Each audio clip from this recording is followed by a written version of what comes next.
Hey guys, இந்த வீடியோவில் என்ன பார்க்க போகிறோன்னு பார்த்தீங்கன்னா என்னோடய பையனோட பர்த்டே vlog தான். ஸோ ஃபுல்லாக எப்படியெல்லாம் நாங்கள் டெக்கரேஷன் ரெடி பண்ணணும், எப்படி இருந்த ப்ளேஸை எப்படியெல்லாம் மாற்றணுன்றது தான் இந்த வீடியோவில் பார்க்க போகிறோம். ஸோ நாங்கள் வந்து வீட்டிலையே பர்த்டே பார்ட்டி செலிப்ரேட் பண்ணலான்னு சொல்லிட்டு ஹால் தான் எடுத்திருந்தோம். ஸோ இந்த ஹாலில் பார்த்தீங்கன்னா விண்டோவில் ப்ளூ கலர் ஸ்க்ரீன் தான் நாங்கள் போட்டிருந்தோம். ஸோ பேக் வந்து ப்ளூ கலர் ஸ்க்ரீனாகவே இருக்கலாம்னு சொல்லிட்டு அந்த ஸ்க்ரீனை அப்படியே ஃபுல்லாக கவர் பண்ணிட்டோம். ஸ்டேஜ் வந்து ஒரு ஃப்ரேம் மாதிரி போட்டாச்சு. அதில் குட்டி குட்டி ஸ்டாண்ட்ஸ் மாதிரி வச்சுட்டோம் கேக் வைக்கிறதுக்கு. அதுக்கப்புறமா நிறையா டாய்ஸ் தீம் தான் நாங்கள் கொடுத்துருந்தோம். ஸோ ஃபுல்லாக டாய்ஸ் வைக்கிறதுக்கு டெடி பியர் அந்த மாதிரி எல்லாத்துக்குமே ஒவ்வொரு ஸ்டாண்ட் மாதிரி அரேஞ்ச் பண்ணிட்டோம். அதுக்கப்புறம் ஃபர்ஸ்ட் பர்த்டேன்னு சொல்லிட்டு இந்த மாதிரி ஒரு பாக்ஸ் தனியாக வாங்கியிருந்தோம். 1ன்றதுக்கு ONE தனித்தனியாக ஒவ்வொரு பாக்ஸாகவே கொடுத்துருந்தாங்க. ஸோ அது மூணும் தனியாக ரெடி பண்ணி வச்சாச்சு.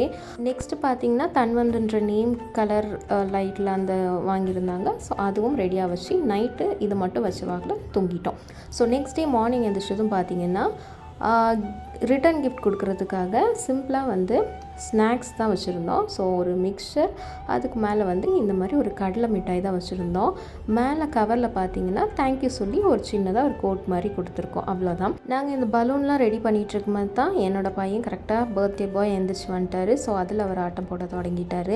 அதுக்கப்புறமா பலூன்லாம் வந்து கரெக்ட் ஷேப்பில் இருக்கணுன்றதுக்காக இந்த மாதிரி ஒரு பவுல் மாதிரி வச்சு அதுக்குள்ளே பலூன் ஊதி கரெக்டாக அந்த ஷேப்லாம் கொண்டு வந்தாங்க.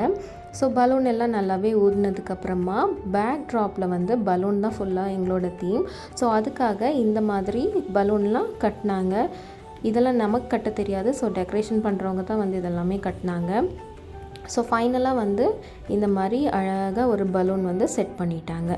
ஸோ நெக்ஸ்ட் ஸ்டேஜில் பார்த்திங்கன்னா இந்த மாதிரி பலூனை நாங்கள் செஞ்ச வரைக்கும் எல் ஷேப்பில் இருந்துச்சு. ஸோ இதை அப்படியே ஒரு சைடாக கொடுத்துட்டு பேக் ட்ராப்பில் லைட் கொடுத்துட்டு ஹாப்பி பர்த்டே ஒட்டிட்டு சைடில் இருந்த சின்ன சின்ன டாய்ஸ், அவரோட நேம் எல்லாமே செட் பண்ணி லாஸ்ட்டாக இது தாங்க ஃபைனல் லுக். ஸோ கேக் வந்து ப்ளூ கலர்லேயே தான் கொடுத்துருந்தோம். அதில் வந்து பட்டர்ஃப்ளைலாம் வாங்கிட்டு வந்து நாங்களாக ஒட்டியாச்சு.